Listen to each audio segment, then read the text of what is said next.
On your desk, you should have a legal sheet of paper with 6 number lines on them. Let's take a minute and we're going to label each number line from -2 to +2. So to get started, I'm going to put a +2 over here and a -2 over here. Now, I want to count to figure out how many jumps it's going to take from 0 to 2. So 1, 2, 3, 4, 5, 6, 7, 8, 9, 10. So it took 10 jumps to get from 0 all the way to 2. Therefore, 1 would be halfway. Well, how many jumps would that be? Good, it should be 5 jumps. If it took 10 to get all the way here, it would take half that. So 1, 2, 3, 4, 5. So label that 1. And then we're going to do the same thing to the negative side. It took 1, 2, 3, 4, 5, 6, 7, 8, 9, 10 jumps. So the -1 will also be 5 jumps. So 1, 2, 3, 4, 5.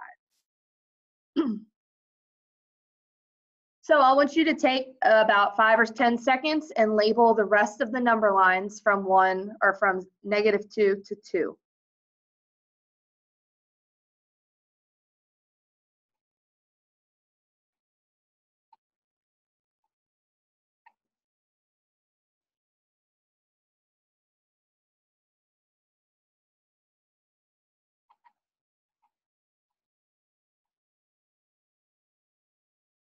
All right, at this point, if you need a little bit extra time, pause the video until everybody is caught up. Otherwise, continue watching. Now, I'm going to lay out a few note cards of a few numbers, and I want you to take about a minute and do the very best you can. And I want you to label all 5 note cards on the first number line only. And I want you to do the best you can. I want you to do this by yourself. No talking, and I want you to label these numbers right here on the first number line as best that you can. So take about a minute and get them labeled wherever you think they belong, and then we will discuss it.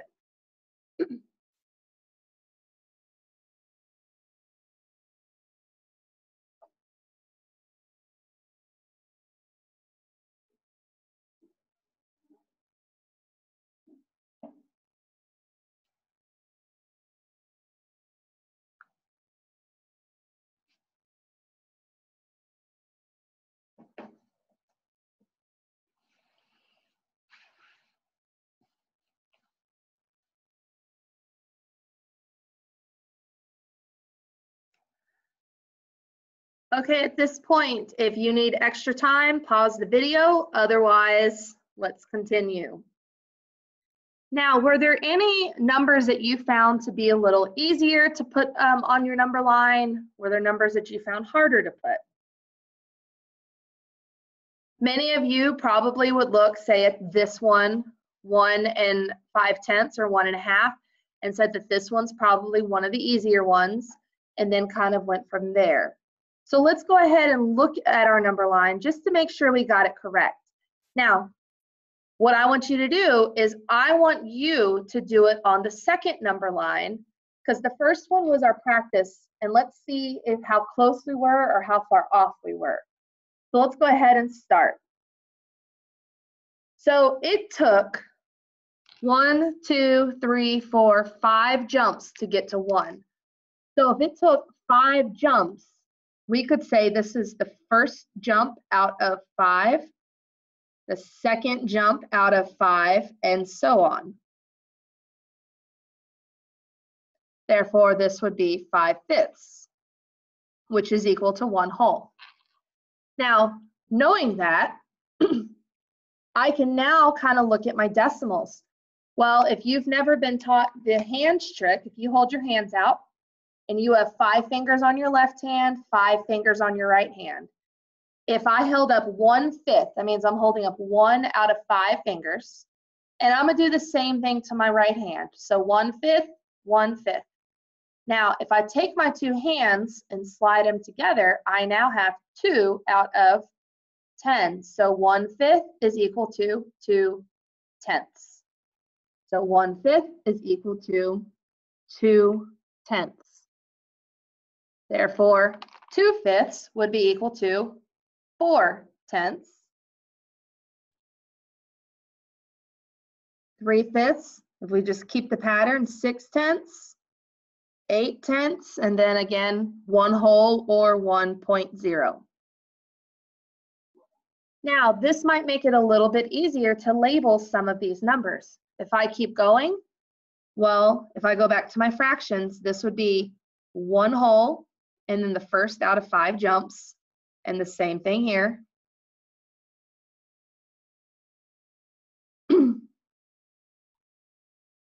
And therefore 1/5 again was 2/10, so we're going to 1.2, 1.4, and so on.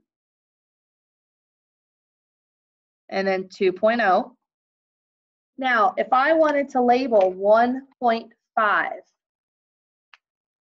well, 0.5 would come between 0.4 and 0.6, so right here. So put a dot and label it 1.5.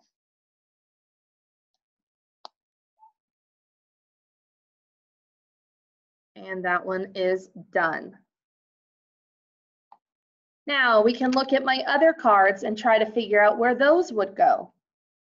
Well, I think one of the easier ones is going to be this one right here, 1/10. Well, 1/10 is written as 0.1 or 0.1. So if I look at my number line, well, 0 would just be 0.0 if I want to call it that. Therefore, 0.1 would come between 0.0 and 0.2, so right here. But we're going to put the fraction since that was the original form.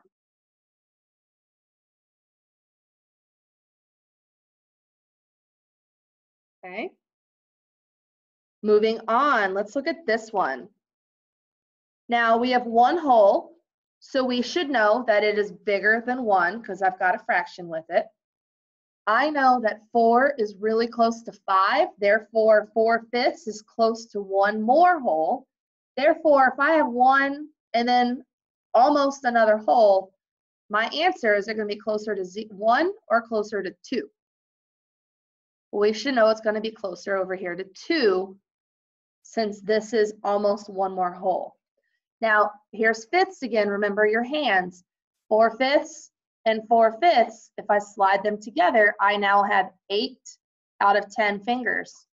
Therefore, 4/5 would be equal to 8/10. And I have a whole number, therefore it's a whole number in front of the decimal as well.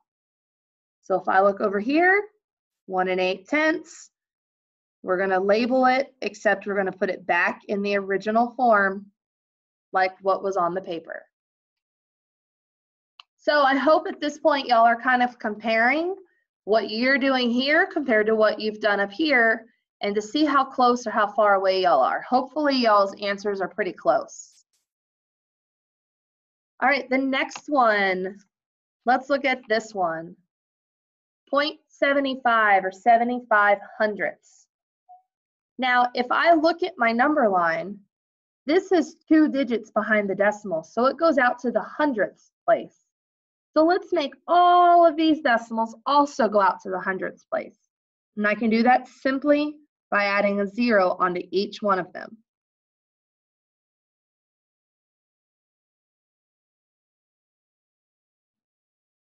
Now, 0 point something means it's going to be less than 1. And 0.75, well, that's going to fall right here between 60 and 80. 75 is closer to 80, so it's going to be just a little bit closer here than it is to 60. So let's label that 0.75.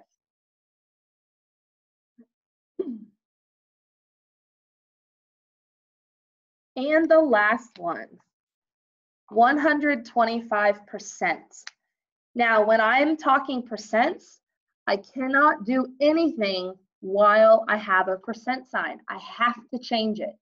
Every time I do something, I have to change it to either a fraction or a decimal. Well, in the first unit, in unit 1, we learned about D to P. So decimal to percent, I move it 2 times to the right. Percent to decimal, I go 2 times to the left. Well, this is a percent to decimal.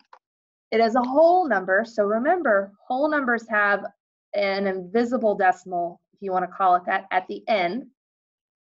And that decimal, I am moving percent to decimal to the left 2 times. So 1, 2. So my new decimal should be right here. So that 125% is really equal to 1 25 hundredths. So looking up here, again, 1 whole and then something, so you know it's going to be between 0 and 2.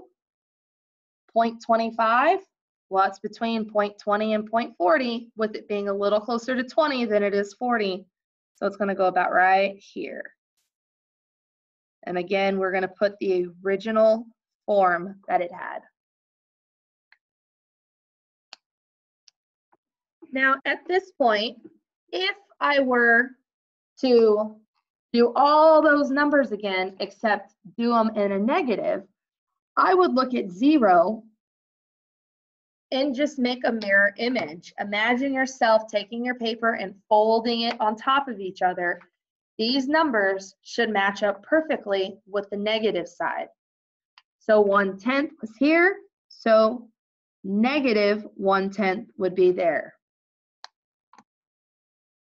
0.75 was close to my 4/5 mark, so we're going to go 1/5, 2/5, 3/5, 4/5. So about right here.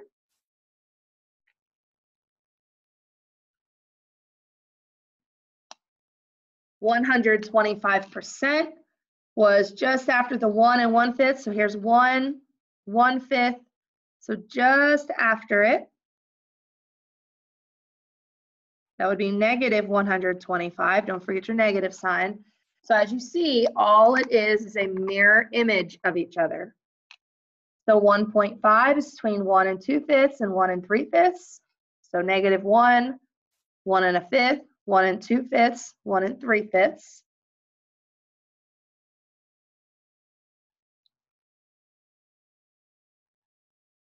And then 1 and 4/5 if this was 3/5. So here's 4/5. So it would be right here. Now at this point, if you were to fold your paper right here down the very, very center, you could hold it up to the light and each one of these colored dots should match up with the exact same dot when you hold it up. Because the negative is just a mirror image of the positive.